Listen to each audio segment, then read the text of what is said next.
What happens when your number one strategy fails on the biggest stage? When you miss your ultimate goal by just a fraction of a second, do you double down or do you pivot? That's the decision Chris Robinson faced after finishing fourth in the 400-meter hurdles at the 2024 U.S. Olympic Trials, just one spot shy of making the Paris team. Instead of letting that setback define him, Robinson made a calculated shift that not only revived his athletic prospects, but also expanded his commercial value and negotiation power with meet directors and sponsors.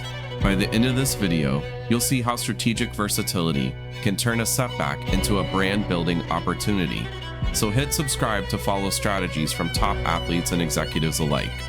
But before we get to Robinson's reinvention, let's look at the moment that tested his strength more than any race before.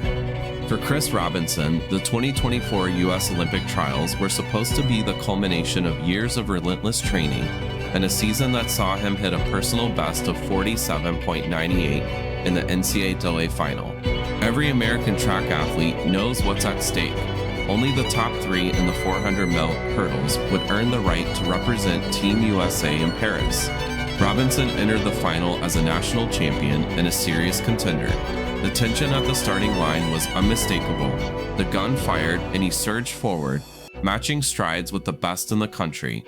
Down the home stretch, he fought stride for stride with CJ Allen and Trevor Bassett, pushing his limits as the finish line closed in. When the results flashed on the board, Robinson's name was in fourth place. He missed the Olympic team by just one spot. The margin was razor thin, one of those moments that can haunt an athlete's career. The emotional toll was immediate and deep. After dedicating so much to a single goal, coming up short by the smallest margin left Robinson in what he later described as almost a depression. The weight of that disappointment lingered, but he didn't have time to dwell on it. Robinson quickly returned to competition, heading to the Ostrava Golden Spike meet in the Czech Republic. Here he faced a different kind of challenge, one that would test his composure in a totally unexpected way. During the 400-meter hurdles at Ostrava, Robinson's race took a turn no one could have predicted. As he attacked each hurdle, his shorts failed him. His private parts became exposed, forcing him to adjust his uniform again and again. According to Outsports, he had to fix his shorts 5 separate times during the race, all while maintaining his speed and form. Most athletes would have been completely thrown off by such a distraction, especially with cameras capturing every moment for a global audience. But Robinson's response was extraordinary. Even as he managed his wardrobe malfunction in real time, he stayed locked in, refusing to let embarrassment or discomfort dictate his performance. The race commentator, Tim Hutchings, pointed out the stunning effort it took to keep leading the field with so much going on. Robinson powered through the final meters, dipping at the line to win gold by just 0.06 seconds over Brazil's Matheus Lima. His time, a season best 48.05 seconds, achieved under circumstances that would have unraveled almost anyone else. This victory wasn't just about crossing the finish line first, it was a public demonstration of resilience and mental toughness. Robinson had every reason to lose focus, to let the situation get the best of him, but he didn't. Instead, he turned an embarrassing setback into a showcase of his ability to perform under pressure. That kind of grit doesn't just win races, it sends a message to sponsors, meet directors, and fans about what kind of athlete you're betting on. Still, the reality remained. His Olympic dream was out of reach, at least for now. But the way Robinson handled adversity, both the heartbreak of the trials and the chaos in Ostrava, hinted at a deeper strategy at work. There was a reason he didn't crumble. Something in his preparation, something in his mindset, gave him the tools to adapt and keep moving forward. The blueprint for that resilience? It started with a piece of advice he'd received years earlier. Robinson's transformation into a different kind of athlete started at the University of Alabama, where his coach Blaine Wiley saw something others didn't. Wiley, who guided Robinson to the 2023 NCAA 400-meter hurdles title, believed his athlete's future wasn't just in clearing barriers. He recognized that Robinson's raw speed and work ethic could make him a threat in the flat 400 meters as well. While most track athletes are pushed to specialize, focusing every ounce of training and energy on mastering a single event, Wiley's vision went against the grain. He challenged Robinson to break that mold and become what few in the world could, an elite performer in both the 400 minor hurdles and the open 400 minor. Wiley put it plainly, you need to be the guy that not only runs 47 in the 400H, but can also run 44 seconds in the 400 mil. There's only a few guys in the world that can do that, so that sets you apart. For Robinson, the idea wasn't just about hedging his bets, it was about building a foundation strong enough to withstand whatever the sport threw at him. The risk was real. Trying to excel in two events often means you never truly master either. But for Robinson, that risk became the very thing that could set him apart, both on the track and in the eyes of sponsors and meet directors. This dual event approach led to the nickname The Anomaly. It's not just a label about versatility, but a reflection of Robinson's journey and outlook. He's spoken about coming from a place with little support, determined to prove that someone from nothing could reach the highest levels of the sport. The nickname stands for more than just his ability to run two events.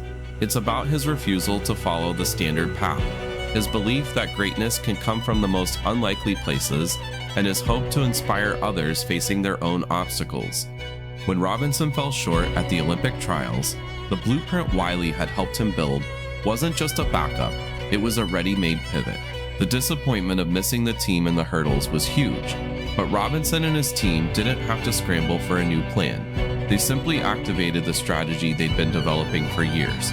Shift focus to the Open 400, where his speed and training could immediately make an impact. This wasn't about starting over, it was about leveraging every ounce of preparation and every lesson learned to create a new lane for himself. That willingness to shift gears to bet on a broader skill set instead of a single event is what allowed Robinson to keep moving forward when most would have stalled. His next move would test whether this blueprint could not only bring him personal redemption, but also open new doors in the business side of track and field. With his foundation set, Robinson took his next step at the Tom Jones Memorial in Gainesville, Florida. This wasn't just another entry on his race calendar, it was a direct test of the plan he and Coach Wiley had mapped out. In April, he lined up against some of the top 400-meter specialists, athletes who had spent years honing their speed for this exact distance. For Robinson, the stakes were clear. A strong performance here would validate the pivot to the flat 400, while anything less would cast doubt on his new direction. As the race began, Robinson quickly settled into his rhythm. His stride honed from years of hurdling translated seamlessly to the Open 400. He accelerated down the backstretch, moving with power and control. Coming off the final turn, he was in contention, but what happened next set him apart. Robinson surged ahead, crossing the finish line in 44.15 seconds, a world-leading mark at that point in the season. This wasn't just a personal best, it was the fastest time anyone had run in the world that year.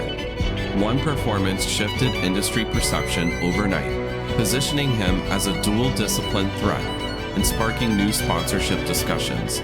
Meet directors took notice immediately. That 44.115 didn't just make headlines, it opened doors. Robinson began receiving invitations to Grand Slam track events, and his appeal to apparel sponsors grew stronger.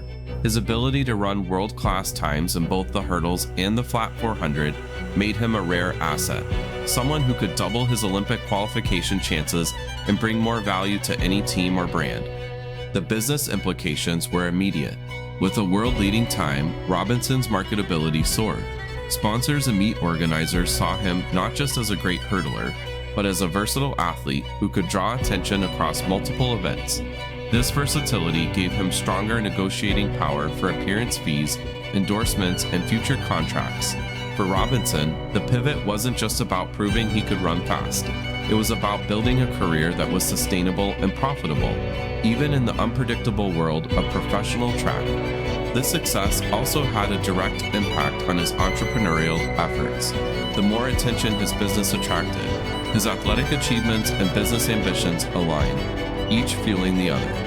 The 44-second pivot was more than just a race result. It was a strategic move that multiplied his opportunities on and off the track. Robinson's path shows how a single, decisive action can change what's possible. Robinson's journey makes one thing clear: Adapting to expert advice and broadening your skill set can turn a setback into your strongest advantage. His pivot from the hurdles to the flat 400, guided by Blaine Wiley's vision, didn't just save his season, it expanded his marketability and positioned him for even greater opportunities. Robinson's pivot shows that a well-planned Plan B, rooted in expert guidance, can become your greatest business asset. If you're building a career in sports or business, diversify your skill set and cultivate options. Hit like if you agree and comment below how you'll develop your own Plan B.